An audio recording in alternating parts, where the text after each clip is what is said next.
कहानी का नाम परसक मुक्ति। दिनचर्या वही थी, घर वही, पर वक्त अलका के लिए थम गया था। काले अंधेर सा काला और धूमिल वो दिन बीतकर भी अतीत न हुआ था। वो हमेशा के लिए उसके और विराट के बीच टंग गया था। अब उसे कुछ भी अच्छा या बुरा नहीं लगता था। जीवन की हर उमंग जड़ हो चुकी थी। उत्साह दम तोड़ चुका था। अपनी ही नजरों से गिर चुकी अलका के दिल में अगर कोई इच्छा जागती तो केवल यही कि काश कोई जादू से उस दिन को उसकी जिंदगी से निकाल दे, अपवित्रता के इस एहसास से मुक्ति दिला दे। तभी एक दिन विराट ने घर में अखंड रामायण रखी और सारे रिश्तेदारों को बुलाया। रामायण के साथ भंडारा तो होना ही था। अलका पूजा का इंतजाम करने करके जाने लगी तो काकी ने हाथ पकड़कर बैठा लिया। तू कहाँ जा रही है मेरी गृह लक्ष्मी? तेरे कंठ में सरस्वती का वास है। पाठ तू ही करेगी। नंदों ने भी किसी अगर मगर का मौका नहीं दिया। रसोई या और किसी चीज की चिंता आपको करने की जरूरत नहीं है। हम भी आपके मुंह से मानस सुनना चाहते हैं। अलगा के हाथ एक बार तो मानस को हाथ में लेते हुए कांपे, पर पाठ शुरू हुआ तो पुरानी यादें साकार हो उठी। ढोल मंजीरे और हारमोनियम के साथ आनंद विभोर होकर रामायण पढ़ने की रुचि और प्रतिभा उसे विरासत में मिली थी। पिता के साथ रामायण गाने जाया करती थी वो। यादों में खोए मन ने न जाने कब कंठ को सुर दे दिए। पाठ समाप्त हुआ तो जन समूह की जुबान अलका की तारीफ करते नहीं थक रही थी। सारे रिश्तेदार अलका को ढेर सारा आशीर्वाद और लक्ष्मी सरस्वती की उपाधि देकर विदा हुए। अलका के पत्थर हो चुके मन में आज मिले सम्मान से एक अजीब सी हलचल मच गई।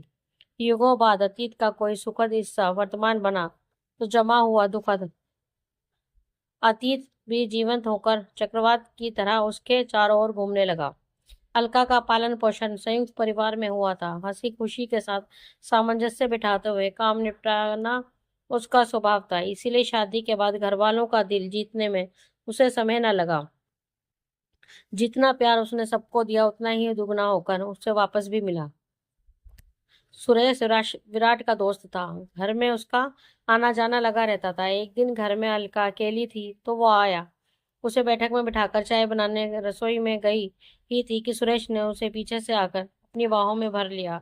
वो उसे विराट का दोस्त समझकर देवर की तरह बात करती थी, इसीलिए उसके साथ इतना हंस बोल लेती थी। पर वो दोस्त का रूप भी धरे एक दरिंदा था। उसकी आवाज तो हलक में अटक कर रह गई थी, पर जाने कहाँ से पूरी शक्ति बटोर कर एक जबरदस्त तमाचा उसके गाल पर जड़ दिया। बाहर भागने को हुई, पर जाने उसने कुछ सूंघाया था या जाने क्या हुआ कि ना कदमों में भागने की ताकत रही ना हाथों में प्रतिरोध की। सुरेश ने उसे गोद में उठा लिया था और वही रूम था, वही बिस्तर, लेकिन स्पर्श उसके पति का नहीं था। इस स्पर्श से उसका मन टूट रहा था, आत्मा छलनी हुई जा रही थी। हाथ पैरों की ताकत कुछ लौटी तो उठते ही सामने विराट को खड़ा पाया। इस गिलानी की पीड़ा असहाय थी कि वो क्यों सुरेश को पहचान ना सकी। पढ़ी लिखी होकर भी क्यों उसके इरादे ना भाप सकी। क्यों विराट की अनुपस्थिति में इस दुर्भाग्य के लिए खुद अपने हाथों से दरवाजे खोल दिए। अपमान और क्रोध के अंगारे उसके रोम रोम को देखा रहे थे। चाह कि दौड़कर विराट से लिपट जाए, पर उन्होंने उसे हाथ से वहीं रुकने का इशारा किया तो पैरों में बेड़ियां सी पड़ गईं। मन में सारा वृत्तांत शब्दों में ढलने को आतुर चक्रवात की तरह घूम रहा था, पर आवाज कहीं खो गई थी। क्या कहे, कैसे बताए सब कुछ? सुरेश दरवाजे पर उन्हें मिला था। घर में कहीं प्रतिरोध का कोई चिन्ह नहीं था और वो अस्त व्यस्त बिस्तर पर एक वस्त्र में बिखरे केशों में लाल आंखें लिए वो दौड़कर विराट के कदमों पर गिर पड़ी। मैं अपवित्र, मैं खुद को कभी माफ नहीं, पर आप मुझे माफ कर। कुछ दबे घुटे से शब्द किसी तरह हजारों गतिरोधक पार करके जुबान पर आ सके थे। तभी मन में दहकते लावे पर विराट की ठंडी और सपाट आवाज ने हिमपात सा किया। मैं अपने पुस्तकालय में सोने जा रहा हूँ। तुम अभी ये पवित्र देह लेकर मेरे नजदीक मत आना। इस पवित्र कमरे में तुम अकेले रहोगी। मैं बदनामी अपने और तुम्हारे घर के बुजुर्गों को कोई सदमा नहीं देना चाहता, इसलिए बाकी सब कुछ वैसे ही चलता रहेगा।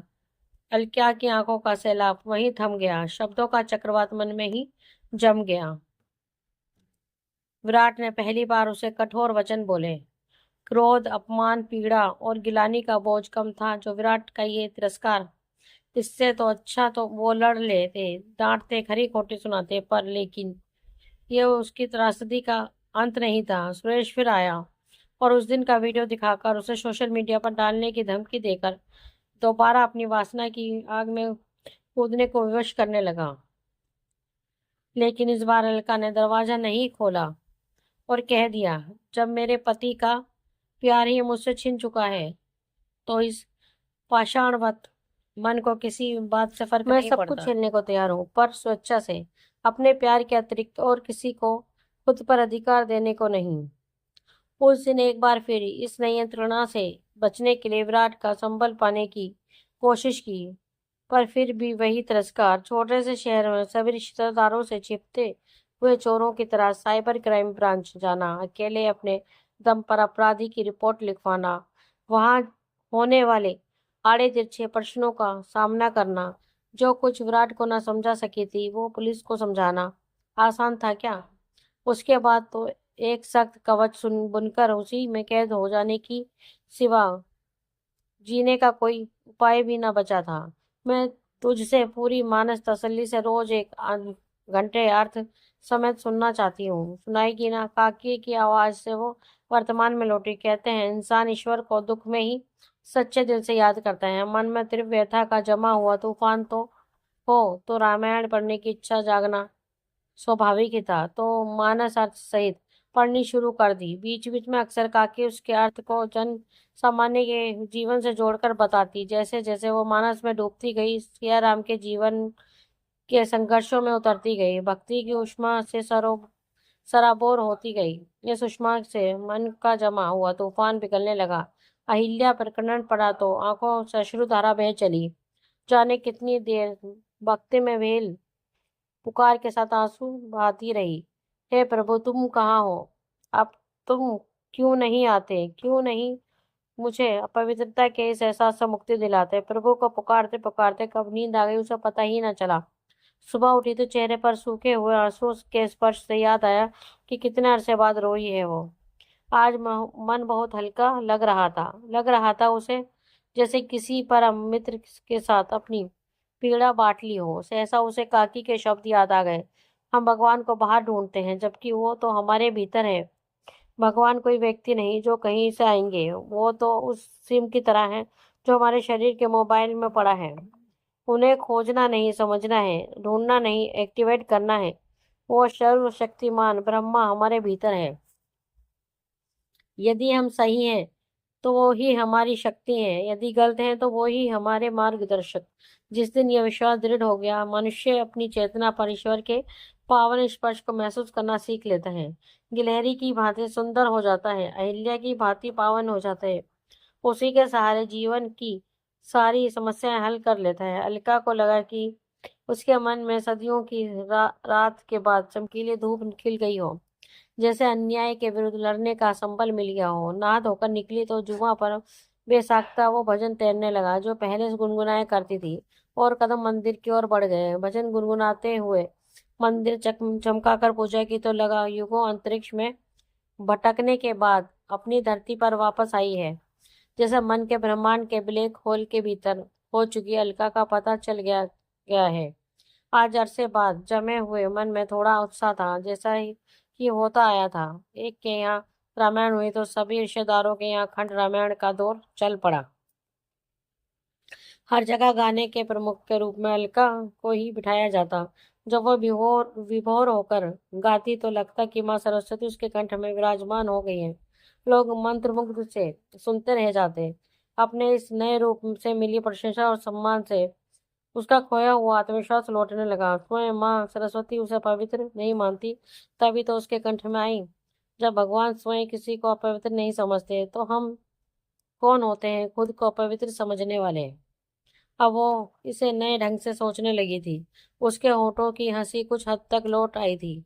अब जीवन पहले की तरह उत्साह विहीन नहीं था। एक दिन घर के काम निपटाते हुए विभोर होकर मानस गा रही थी कि सामने विराट को खड़े पाया। मैं सोचता हूँ कि तुम अखंड रामायण गा कैसे पाती हो?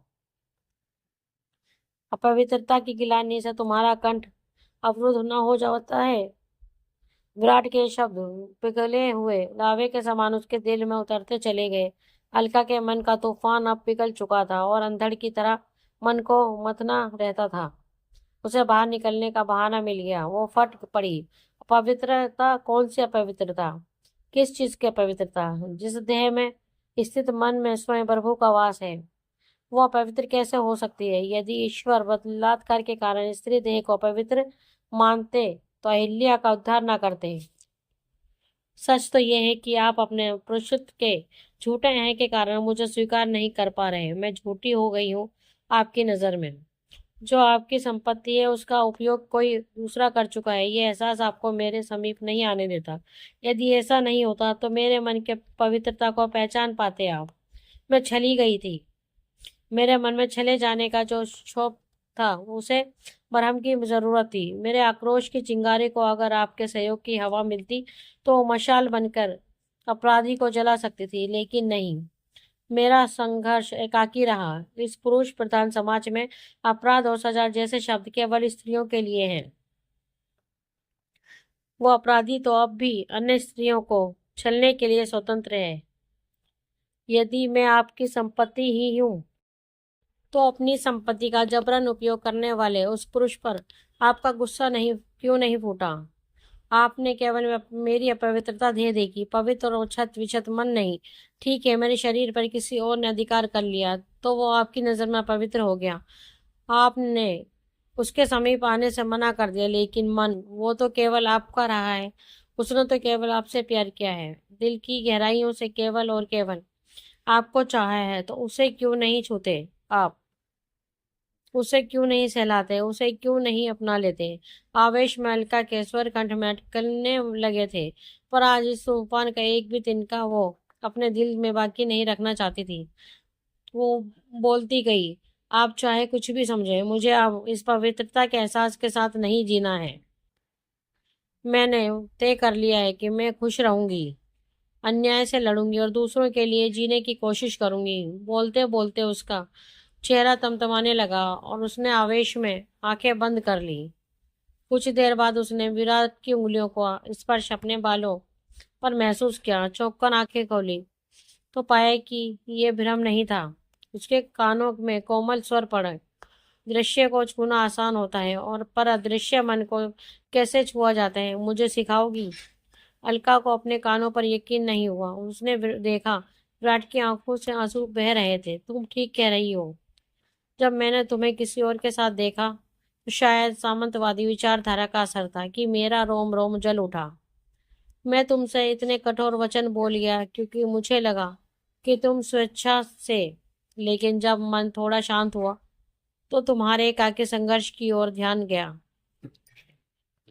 पता चला उसकी ब्लैकमेलिंग में नहीं आने की कारण रोष में। जब पता चला कि तुम चली गई थी तो मन अपराध बोध से भर गया। तुम तो इतनी सशक्त थी कि बदनामी तक गवारा कर ली, पर यह अन्याय नहीं, आत्मसम्मान पर चोट नहीं। खुद को स्वेच्छा से किसी के हाथ न सौंपने की कीमत के रूप में पत्थर का कवच बुनकर उसमें कैद हो गई। इस सबला के लिए मेरा मन श्रद्धा से भर गया। धीरे धीरे मुझे एकाकीपन महसूस होने लगा। तुम्हारे निश्चल प्रेम और समर्पण की यादें मेरी गिलानी को बढ़ाने लगी। तो तुम्हें सांत्वना देने की सोची, पर तुम्हारा आत्मगिलानी से मेरे कदमों पर झुका व्यक्तित्व याद करके ठिठक गया। मुझे लगा कि तुम्हें सांत्वना देने से ना तुम्हारा खोया हुआ आत्मसम्मान वापस आएगा, ना आत्मविश्वास। अलका, हम दूसरे को उसी बात पर यकीन दिला पाते हैं जिस पर पहले हम शिद्दत से यकीन करते हैं। मुझे लगा जब तक तुम्हारे मन में आत्मग्लानि का, खुद को अपवित्र या गलत समझने के भाव का एक तिनका भी मौजूद है, तुम न्याय के लिए पूरी मजबूती से संघर्ष नहीं कर पाओगी। तब सोचा कि तुम्हें यकीन दिलाना होगा कि वो दिन एक दुर्घटना से अधिक और कुछ नहीं था। है तुम्हारे मुंह से ये कहलवाना है कि तुम खुद को गलत या अपवित्र नहीं मानती, मेरी गुनहगार नहीं मानती। ये कैसे होगा? इसी वो में था कि काकी से तुम्हारी मानस पढ़ने की प्रतिभा का पता चला और इस कठिन काम की जिम्मेदारी प्रभु को ही सौंप दी। और देखो, उन्होंने मुझे मेरी अलका वापस दिला दी। वो मन ही मन उस ईश्वर के प्रति नतमस्तक थी जिसने उसे मुक्ति ही नहीं दिलाई, बल्कि उसके आराध्य का खोया हुआ प्यार भी उसकी झोली में डाल दिया था। दोस्तों, आपको हमारी ये कहानी कैसी लगी, प्लीज कमेंट में हमें जरूर बताएं। आप अगर कहानी आपके दिल को छुए तो हमारे चैनल को लाइक एंड सब्सक्राइब करना ना भूलें। धन्यवाद।